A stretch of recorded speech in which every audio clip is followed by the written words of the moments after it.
This is the DustSilver K84 and it's a pretty interesting keyboard currently priced at around $80. It's also available in a few colorways and I have the Cyberpunk theme version here.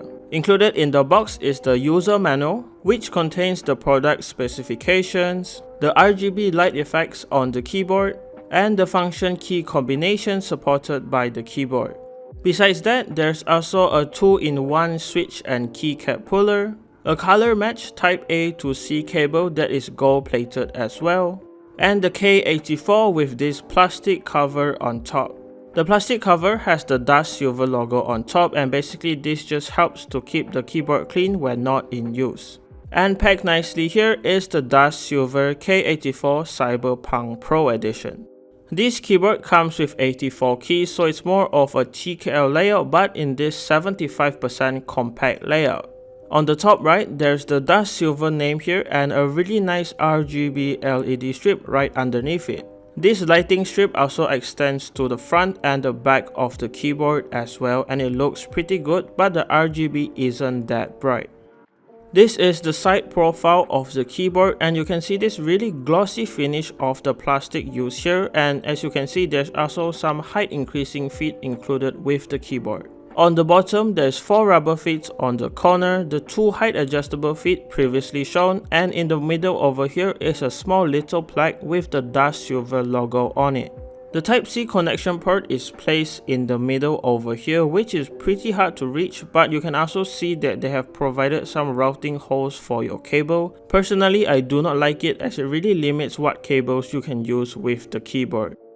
Besides that, the keyboard also comes with a few replaceable parts, like the nameplate on the top right here, and the side pieces can be removed and replaced. These pieces are fully made out of plastic and they feel kind of cheap in my opinion.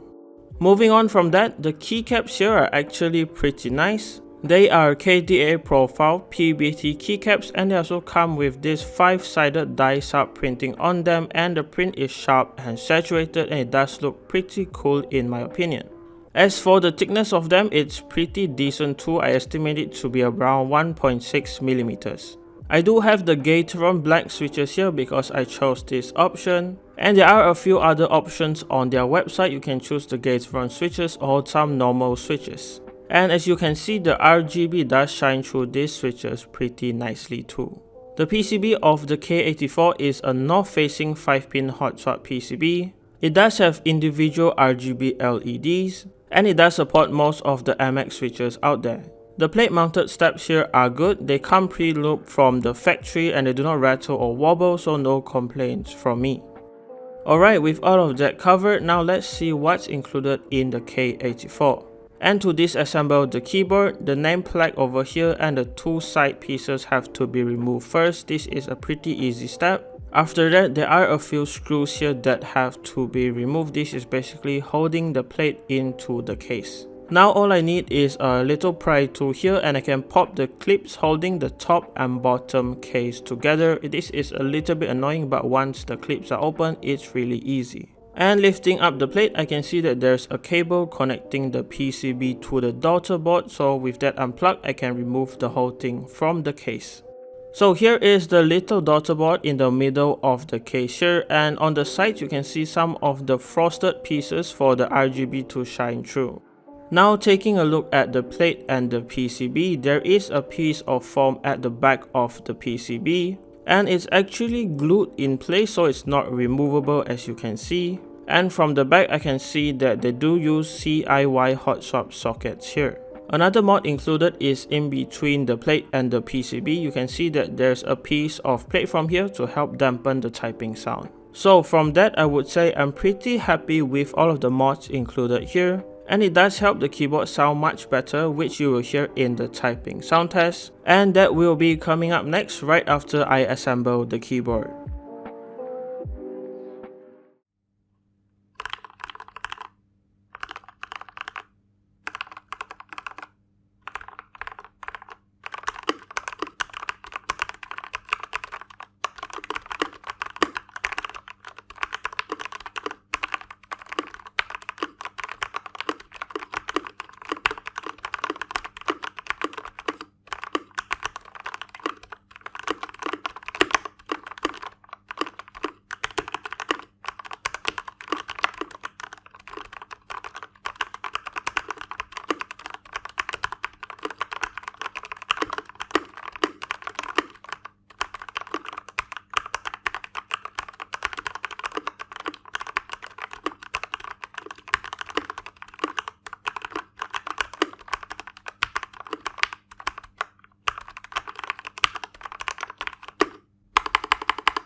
And that was it. It does sound pretty decent, but I would say that this keyboard, the K84, is definitely pretty different from the keyboards I usually review. It has a pretty distinctive and interesting design, and at the end of the day, there's going to be some people that like it and some people who dislike it. As for me, I'm stuck in the middle because it does sound pretty good, but I think design wise it can be much better. So if you want to get the DustSilver K84, links will be provided down in the description below. And thanks to DustSilver for sending over this keyboard for a review. And that wraps it up for this video, guys. Leave a like on this video if you liked it, dislike this video if you didn't like it, subscribe to my channel if you haven't. Even more reviews like this coming very soon. And as always, thanks for watching. Goodbye, guys.